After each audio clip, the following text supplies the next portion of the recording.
Okay, how's it going? Today, sorry I'm out, we are going to be looking at graphing polynomial functions. We talked about evaluating polynomial functions in the last lesson. Today we're going to look at graphing polynomial functions. So here's how we're going to do that. We're going to make a table of values. Let's always start with -2, -1, 0, 1, and 2 for the x values, and see if we get enough points to make an accurate representation of the graph. We'll talk about what that means in the next step. So we'll plot the corresponding points and connect it with a smooth curve. And then we're going to check the end behavior of what we've graphed. So like if we have an even, so for example, let's say that we had like an even function, like an even degree with a positive leading coefficient, and we plotted our points and we get something like this.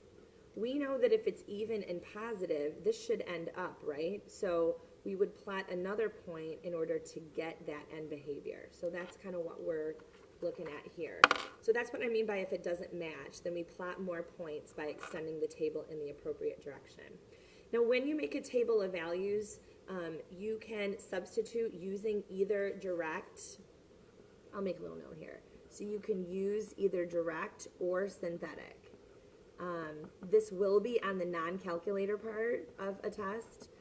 So the nice thing about the synthetic is that usually the numbers are relatively decent, and the direct can sometimes be, the numbers can get large very quickly. However, in your homework, really be cognizant of what the best one to use is. So again, like for direct, if you had something like g of x equals x to the fourth minus 2x squared, that's going to be so easy just to substitute values in for x. But synthetic, if I had something like g of x equals x to the fourth minus 4x cubed plus 2x squared minus x plus 7, that might be something that I use the synthetic for, because that's a lot of order of operations. Does that make sense? So you can use any one you want on here.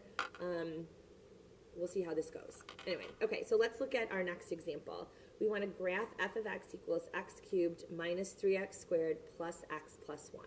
So we're going to start by making a table of values. And so with our table of values, I'm going to use x and f of x. And I'm going to have the values -2, -1, 0, 1, and 2. And then I'm going to substitute these values in. Again, I can use either direct or synthetic. Let's practice I'll practice the synthetic. You can use whatever you want. So if I'm substituting this in, I'm going to use my coefficients 1, -3, 1, and 1. Every degree is represented, so I don't have any fillers. And so then I'll put -2 as my x value, and I know that I bring down the first coefficient, and then I multiply and add. Multiply and add. Multiply and add. And so I see that -2 gives me -21. We can do the same thing with -1. With -1, maybe you'd like to do direct substitution for that. I don't care. Okay, so for -1, you'd have -1 cubed minus 3 times -1 squared plus -1 plus 1. So -1 cubed is -1. I would square -1 to make +1 times -3 is -3, and then plus -1 plus 1. So I have -4 minus 1 plus 1. That gives me, just kidding, that gives me -4. And so I would have -1, -4. Again, you would have gotten the same thing had you used synthetic. 0, it's very easy to use direct, because we can see that when we substitute 0 in, we just get our constant 1. And then take a minute and use whatever method you want to substitute in 1 and 2. I like synthetic. I hope it's growing on you guys. I just think it's really fast.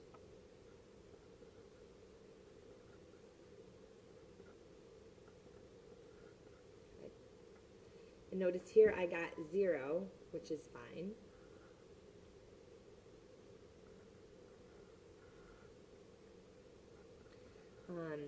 And so again, you can either use your direct or your synthetic substitution to find what these values are. Okay? So at the end of the day, whether you're using direct or synthetic, when we put in -2, we get -21. -1, we should get -4. This is putting in 0, we get 1. Putting in 1, we get 0. Putting in 2, we get -1. So let's plot these points. The first one is -2, -21. Now, if I had a lot of points that were around -21, I might want to plot that, but I'm probably not going to want to bother. All of these are pretty close together. So I'll just start by plotting the -1, -4. Oh, maybe you need to see the graph. Okay. So -1, -4. The next value in the table was 0, 1. The next value in the table was 1, 0. The next value in the table was 2, -1. And again, think about if you plotted that -2, -21, it would still be down. It would be way down here. And so let's connect these points together and see what we think. Should I continue down like this? Well, let's go back to our original function. We see that this is an odd positive. So let's think about what the end behavior should look like. Because it's a positive leading coefficient, we know it should end up. And because it's odd, we know it's going to end in the other way. So let's double check the end behavior that we should see with what we have. Well, looks like as x goes to -infinity, we're good. But this is supposed to be going upward. So notice that the end behavior doesn't match, okay? So I'm just going to make a little note here that the end behavior doesn't match what it should look like. So we have to add another point. And hopefully adding another point will get us to that where it curves back upward, so that as x goes to positive infinity, we see f of x go to positive infinity. Okay? So let's add when x is 3. Again, I like synthetic, so I'll do the synthetic down here.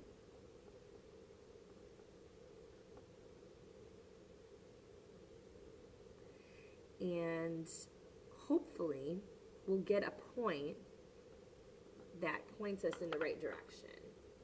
So I end up getting 3, 4. So let me plot 3, 4.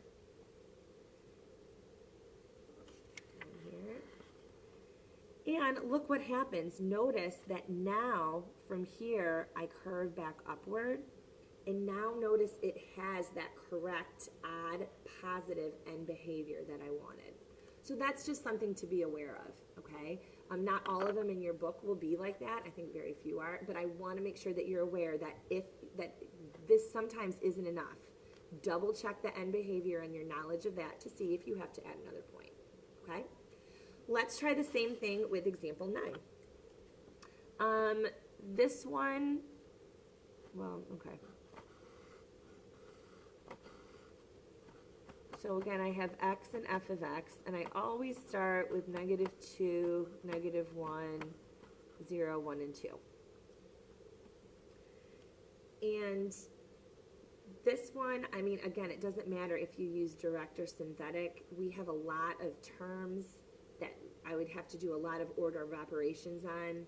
But, I mean, you can use direct if you want. I'm going to stick with a synthetic. Y'all do what you would like to do.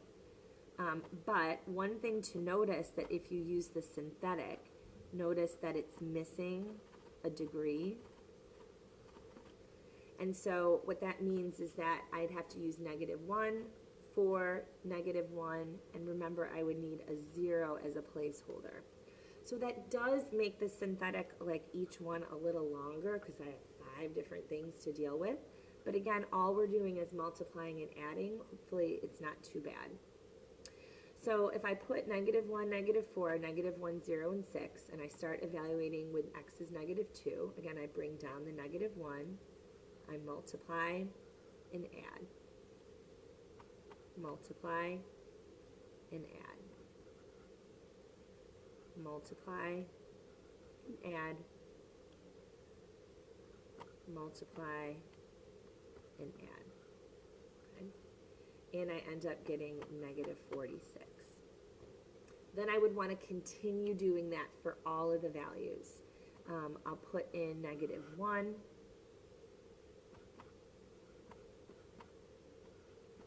Again, every time I need that placeholder here.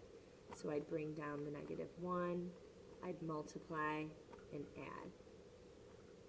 Multiply and add. Multiply and add. Multiply and add. Okay?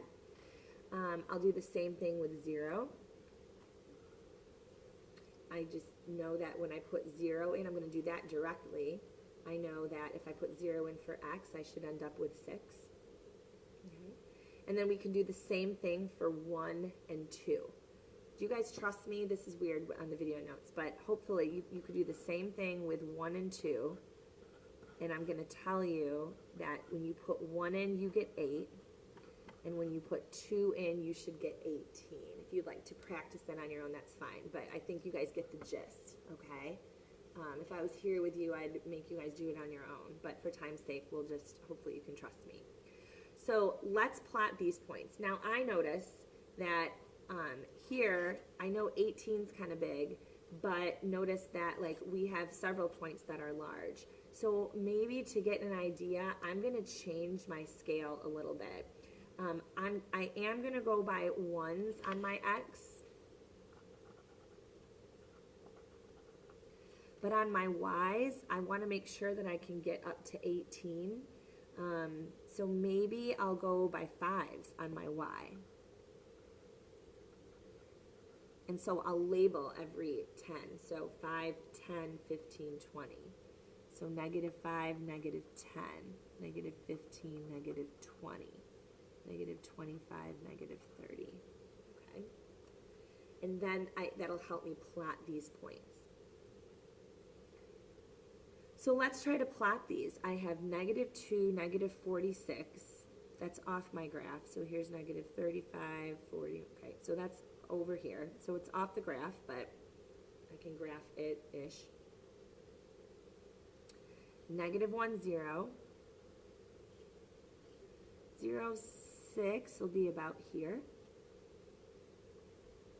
1, 8 will be about here. And then 2, 18 will be about here. So let's look at what's happening with my graph. So this is the shape of my graph so far. Let's look at what the shape I should have. So I notice that this is an even negative. Because it's negative, I know it's going to end down, and it should end down in both directions. Let's check out what we have. Ooh, well, over here, I have that it ends down. But notice here, I have that it's ending up. We need some more points over here so that it curves back down to give it that nice shape. So again, the end behavior doesn't match, so let me try to add a point. So I'll add, again, 3. So once again, I'll use my coefficients, -1, 4, -1, 0, and 6. And let's see what happens when I evaluate with the synthetic substitution for 3. Maybe that will help us out a little bit. Okay. So again, you can use synthetic, you can use direct. Using direct as you get to higher values like 3, 4, 5, becomes a little more difficult without a calculator because you're raising those to powers. So anyway, so I have 324 as my new point. Let's see if that helps.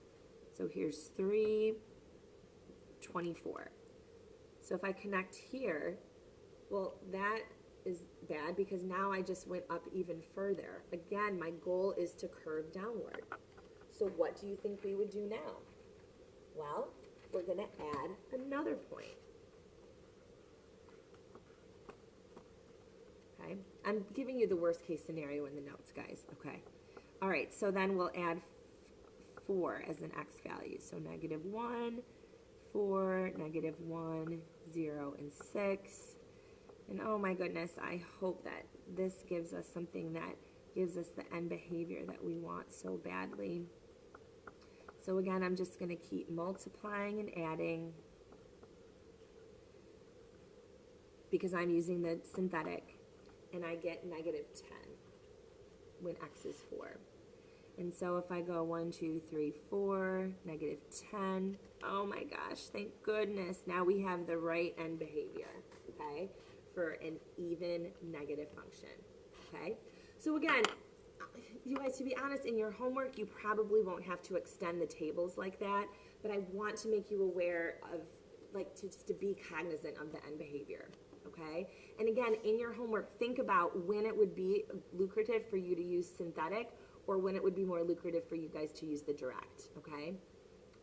To be honest, I think most of them that I assigned, unfortunately, direct is a little faster because there are just 1 or 2 terms. But you could use synthetic for all of them, I don't care, okay? You right with that?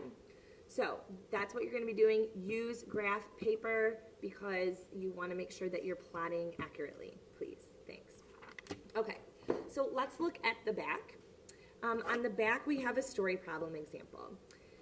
This says, the length in feet L of each vertical support cable of a suspension bridge can be modeled by this equation. L equals 0.0001 x squared plus 5, where x is the distance in feet of each cable from the bridge's vertical axis of symmetry.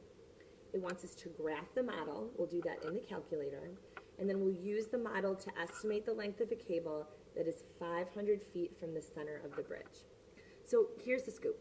This is really what's happening. We are looking at this vertical support cable. So like we're looking at each of these lengths. Okay, this is what we're looking at.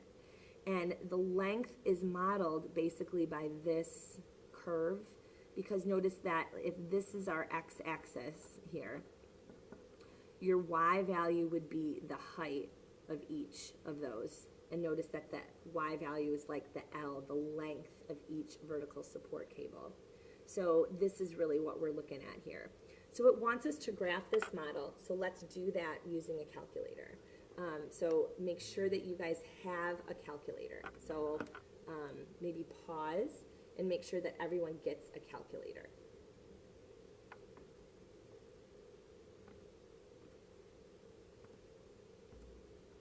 Okay, so when we're using the graphing calculator, when we turn it on, we're going to go to y equals to put this in, and we can put in 0.0001 x squared plus 5. Oftentimes we've talked about graphing by doing zoom 6 for standard, and when you do that, it looks like this is a straight line. Well, the reason is because let's look at our A value. Our A value is so small. Doesn't that mean that it's going to be a vertical shrink? So that's going to shrink our graph like to almost being flat. So what we could do is, notice it's asking when it's 500 feet from the center of the bridge. And so that would be 500 feet in either direction. So maybe let's go to our window. Oops, sitting too long. Maybe let's go to our window and let's make our x min, which would be like over here. Maybe let's make our x min -1,000. Oops, -1,000. Our x max 1,000. and see if that helps us get a little bit better of a curve. Okay? So notice now we see some sort of shape that's like that. Okay? So maybe we want to adjust our window even more. Maybe also because we're doing our scale, maybe we don't want to go by ones. Maybe if we're going to thousands, we'd count by 100. And notice that our x max is 10. Maybe we want to make, or sorry, my y max right now is 10. That would be like the length of that cable. Let's think logically. Cables probably are more than 10 feet if it's for a bridge. Maybe we even want to try it when it's 100. And if I was going from -10 to 100 on a graph, I might go by tens. So you have to play with the window, you guys. It's not something that you can say you always do this. You have to think logically and play with it. Be creative. And now let's graph this. Oh my gosh, that looks so good. All right, so now we can see a lot of this. So when it says to graph the model, you can just do it in your calculator. You don't have to make a table of values in a story problem for something crazy like this, okay? So let that be clear. So we've graphed the model in the calculator, so we'll do that. We'll make a little note that we did this in calc, okay? Maybe make a note of the window that we went from, like, the x-min was that the x-min was -1,000, the x-max was 1,000, the x scale, like how we counted, was 100, the y-min was -10, the y-max was 100, and the y scale was 10. The x resolution, don't worry about. But anyway, when we used those values in our calculator, we got a really beautiful graph, and we were able to see, you know, basically something that looks like this. Okay?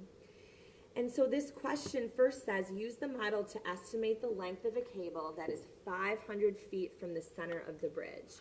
So 500 feet from the center of the bridge, notice x is the distance in feet of each cable from the bridge's vertical axis of symmetry. So 500 feet from the center of the bridge means that x is 500. Lots of ways we can do this. We could use direct substitution, put 500 right in for x. We could use synthetic with 0.0001, 0, and 5 if you really wanted. But since we have our calculators out, I want to show you how we can do that. In the calculator, to find the outcome for a given x value, we put the equation in y equals, just like we did, and then we can do second trace, which gives us the calc menu, number 1 value. Okay? So to find the outcome for a given x value, I mean, there are lots of ways to do it in the calculator, like a ton. I'm just showing you this way. Since we're in the graph already, a real easy way is to do second trace value. I mean, the thing is that you could trace it, but like we don't, but you see how if I'm tracing it, I might not end up exactly at 500, okay? So anyway, so again, you go to second trace for calc, and notice number 1 value. And then it says x equals whatever. And you say, okay, calculator, I would like you to tell me when x is 500. And then it'll jump right to that point for you, okay? So this tells us that we enter 500, and the calculator tells us that y is 30.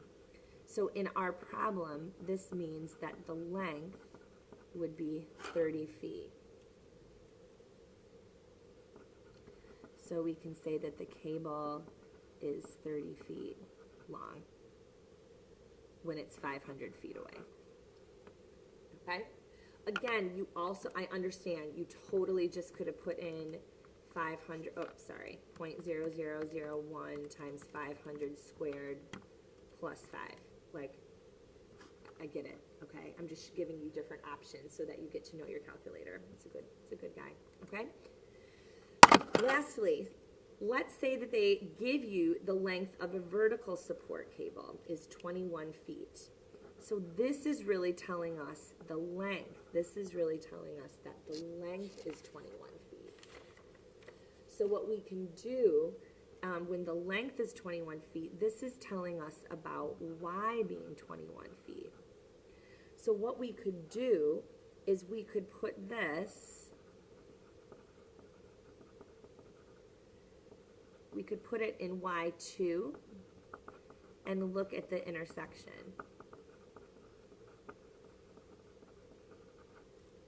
So we could, in our y equals, in our y2, put our desired y value. In this case, it would be a desired value of 21, and we can graph. And we could look for where that intersection point is. And it could be on either side, I suppose. We'll use the positive side. So in this case, negative values are okay because it just means to the left of the bridge. But anyway, so remember to do that. We did that back in chapter 3. We go to second calc, intersect. The first curve is the equation. The second curve is the desired y value. And then for guess, that's where, because we have two choices, you want to move it towards whatever one that you want. So it's close. And then we press enter, and we see that x ends up being 400 feet. So here we did that, and we see that x is 400 feet. So that can be our answer. So 400 feet from the center. Okay, I'll write a sentence. This cable is 400 feet from the center. Okay. I also understand in this case, because it's a quadratic, we also could have put 21 in for L and solved this because it's a quadratic. But if it was a more complicated model that we haven't talked about solving yet, you might have an issue. So that's why I'm giving you this idea. So if you have an x value that you want and you've graphed, you can use second trace value. And if you have a y value, you can use second trace intersect and see where they intersect. And I think that should get you guys started. Thanks for listening to me babble. I'm sorry. I know this is awkward. Okay, get to work. I'll see you guys soon. Thanks. Bye.